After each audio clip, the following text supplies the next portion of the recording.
Baiklah, selamat siang semuanya. Sebelumnya, perkenalkan kami dari kelompok 2. Di sini kami akan membahas tentang strategi pemasaran internasional dari produk mie gacoan. Nah, sebelumnya kami akan memperkenalkan diri dulu.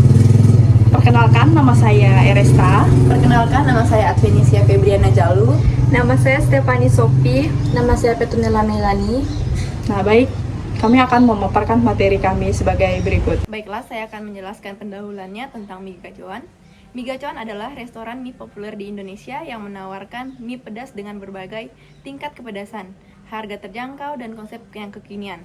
Tempat ini digemari terutama oleh anak muda karena menu yang unik, rasa yang khas, dan suasana yang nyaman untuk berkumpul. Baiklah, selanjutnya itu ada marketing mix. Yang pertama itu ada produk. Mie gacoan menawarkan produk utama berupa mie pedas dengan berbagai tingkat kepedasan, serta menu pendamping seperti dimsum dan minuman, dengan nama yang menarik dan citra rasa yang unik. Yang kedua ada price dan harga. Harga sangat terjangkau dan kompetitif, menargetkan seperti pelajar, mahasiswa, dan masyarakat umum. Yang selanjutnya ada place atau tempat distribusi. Tempat atau distribusi ini banyak sekali tersebar di Indonesia, seperti di tempat-tempat yang strategis dengan konsep restoran modern dan nyaman. Yang selanjutnya ada promosi. Promosi dilakukan melalui media sosial, word of mouth, dan daya tarik brand, banyak iklan konvensional. Yang selanjutnya ada segmentasi. Mie gacoan melakukan segmentasi berdasarkan demografis seperti remaja, mahasiswa, dan dewasa muda. Yang selanjutnya psikografis, seperti konsumen yang menyukai makanan pedas, tren kuliner, dan tempat nongkrong. Yang selanjutnya ada perilaku, konsumen yang mencari makanan enak, cepat saji, dan harga yang terjangkau. Selanjutnya ada target. Target dari mie gacoan itu seperti pelajar, mahasiswa, anak muda, dan masyarakat yang menyukai makanan viral dan pedas. Selanjutnya ada penentuan posisi. Mie gacoan seringkali menetapkan posisinya pada tempat-tempat yang strategis yang menjadikan seperti restoran dan tempat-tempat nongkrong yang memiliki makanan yang khas seperti mie gacoan. Merek mie yang digunakan dengan pedas, murah, dan ramai. Kemudian temuan observasi, yang pertama itu tingkat kunjungan. Gerai mie gacoan hampir selalu ramai, terutama pada jam makan siang dan malam, serta akhir pekan pengunjung didominasi oleh pelajar dan mahasiswa.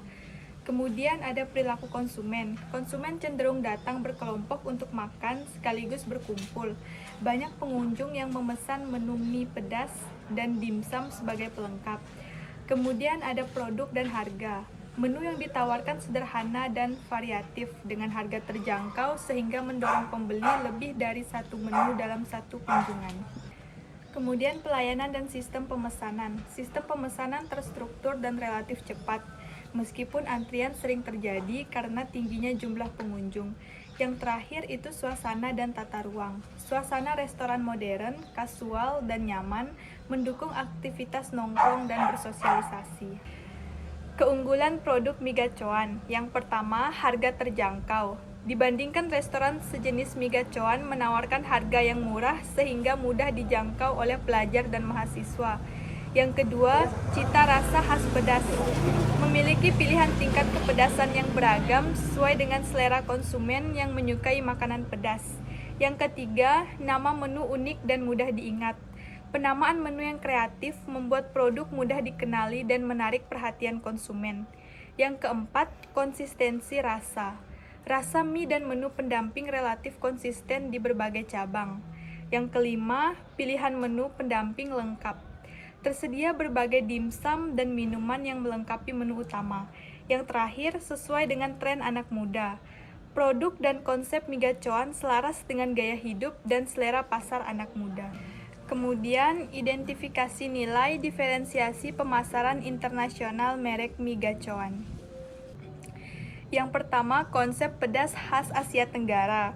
Mie gacoan mengusung cita rasa pedas yang kuat, sesuai dengan selera pasar Asia dan berpotensi diterima secara internasional sebagai spicy noodle brand. Yang kedua, harga kompetitif. Strategi harga terjangkau menjadi diferensiasi dibandingkan restoran mie internasional yang cenderung lebih mahal. Yang ketiga, branding unik dan ikonik. Nama menu yang khas dan tidak bisa menciptakan identitas merek yang mudah diingat dan berbeda dari merek mie global lainnya. Yang keempat, segmentasi anak muda global. Menargetkan generasi muda yang menyukai makanan pedas, tren kuliner, dan pengalaman makan sosial yang merupakan segmen universal di berbagai negara. Selanjutnya, konsep gerai modern dan kasual. Desain restoran yang sederhana, modern, dan nyaman memudahkan adaptasi di pasar internasional. Yang terakhir, standarisasi produk. Konsistensi rasa dan pelayanan memungkinkan mie gacoan menjadi kualitas merek saat berekspansi ke luar negeri. Kemudian franchising. Yang pertama itu analisis. Franchising cocok untuk ekspansi cepat dengan modal relatif rendah. Kemudian mitra lokal memahami budaya, selera konsumen, dan regulasi negara tujuan. Kemudian mie gacoan dapat menjaga standar resep, branding, dan operasional melalui sistem waralaba. Ada kelebihannya, yang pertama itu resiko bisnis lebih rendah, yang kedua perluasan pasar lebih cepat, yang ketiga efisien dari sisi modal. Kemudian kekurangannya, yang pertama kontrol kualitas tidak sepenuhnya di tangan pusat, yang kedua bergantung pada kinerja mitra. Kesesuaian untuk mie gacoan itu sangat potensial, terutama di negara Asia Tenggara dengan selera pedas serupa. Selanjutnya ada ekspor. Analisis. Ekspor dapat dilakukan dengan mengirim bumbu, saus, atau produk mie instan siap saji ke luar negeri. Cocok sebagai tahap awal pengenalan merek di pasar internasional. Kelebihannya, biaya masuk pasar relatif rendah, resiko investasi kecil, mudah dihentikan jika pasar tidak sesuai. Berikutnya ada kekurangan, tidak memberikan pengalaman restoran secara langsung, biaya logistik dan regulasi impor. Kesesuaian untuk mie gacoan, cocok sebagai langkah awal branding internasional sebelum membuka gerai fisik. Investasi langsung. Analisis, perusahaan membuka dan mengolah gerai sendiri di luar negeri, memberikan kontrol penuh terhadap operasional, kualitas dan brand image. Kelebihan, kontrol penuh atas kualitas dan standar, citra merek lebih kuat, keuntungan jangka panjang lebih besar. Kekurangannya membutuhkan modal besar, resiko bisnis dan regulasi tinggi, proses ekspansi lebih hemat. Kesesuaian untuk mie gacoan cocok untuk pasar potensial besar dan stabil setelah merek cukup dikenal secara internasional. Pemilihan host country. Kriteria pemilihan negara. Yang pertama, kesamaan selera makanan, menyesuaikan pedas dan mie. Yang kedua, dominasi pasar anak muda. Yang ketiga, kedekatan budaya dengan Indonesia. Yang keempat, stabilitas ekonomi dan kemudahan regulasi bisnis. Yang kelima, potensi pasar kuliner yang besar.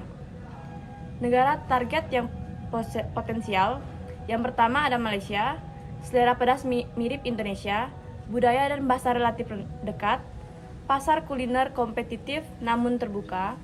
Yang kedua ada Singapura, daya beli tinggi, tren makanan Asia sangat kuat, cocok untuk penguatan brand internasional. Yang ketiga ada Thailand, budaya makanan pedas sangat kuat, konsumen terbuka terhadap konsep restoran mie, pasar wisata besar. Yang keempat ada Vietnam, pertumbuhan ekonomi cepat, anak muda mendominasi pasar, minat tinggi terhadap makanan Asia modern.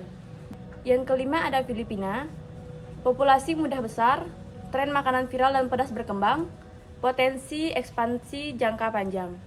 Negara Asia Tenggara merupakan host country paling ideal bagi mie gacoan karena kesamaan selera, budaya, dan segmentasi pasar. Strategi ekspansi dapat dimulai dari Malaysia atau Singapura, lalu berkembang ke negara ASEAN lainnya. Berikutnya ada peluang. Nah, yang menjadi peluang pasar itu ada tren global makanan pedas. Nah, ini minatnya terhadap makanan pedas terus meningkat dan di pasar internasional. Terus berikutnya ada segmentasi anak muda yang bersifat universal. Anak muda di berbagai negara memiliki gaya hidup dan preferensi yang mirip. Terus berikutnya ada yang namanya harga kompetitif. Nah, harga kompetitif ini menjadi alternatif murah dibandingkan dengan restoran mie internasional lainnya. Terus berikutnya ada cita rasa khas Indonesia, yaitu cita rasa khas dari Asia yang memberikan keunikan dan nilai budaya dalam pasar global. Berikutnya ada potensi pasar di Asia Tenggara yang besar. Nah, kesamaan budaya dan selera makan itu memudahkan penetrasi pasar. Lalu selanjutnya ada hambatan. Nah, di hambatan itu yang menjadi hambatan pertama ada perbedaan regulasi dan juga perizinan. Setiap negara memiliki standar makanan dan bisnis yang berbeda. Terus berikutnya ada perbedaan selera lokal. Nah, tingkat kepedasan dan bumbu perlu penyesuaian di berbagai negara. Terus ada biaya logistik dan juga bahan baku. Nah, ketersediaan bahan baku dan juga distribusi bisa meningkatkan biaya, yaitu biaya operasional. Nah, selanjutnya ada persaingan dan juga market global. Ini harus bersaing dengan brand mie internasional yang sudah mapan. Terus berikutnya ada kontrol kualitas dari luar negeri. Nah, ini menjaga konsistensi rasa dan layanan menjadi tantangan. Nah, yang terakhir ada kesimpulan. Mie gacoan memiliki potensi pasar untuk berkembang. Nah, yang terakhir ada kesimpulan. Mie gacoan memiliki potensi besar untuk berkembang di pasar internasional karena keunggulan cita rasa pedasnya yang khas, harga terjangkau, serta citra merek yang kuat di kalangan anak muda. Strategi pemasaran yang tepat seperti franchise, exporting pada tahap awal dapat membantu memperluaskan pasar dengan resiko yang relatif rendah. Negara-negara Asia Tenggara menjadi target yang paling potensial karena kesamaan budaya dan juga selera makan. Namun, dalam pemasaran internasional, mie gacoan juga menghadapi berbagai hambatan seperti perbedaan regulasi, selera konsumen, biaya logistik, dan juga persaingan dengan merek global. Oleh karena itu, keberhasilan ekspansi internasional mie gacoan sangat bergantung pada kemampuan perusahaan dalam menyesuaikan produk, menjaga kualitas, serta menerapkan strategi pemasaran yang adaptif dan juga berkelanjutan. Baik, untuk pemaparan materi kami mengenai strategi pemasaran internasional pada merek brand mie gacoan, kami cukupkan sekian dan terima kasih.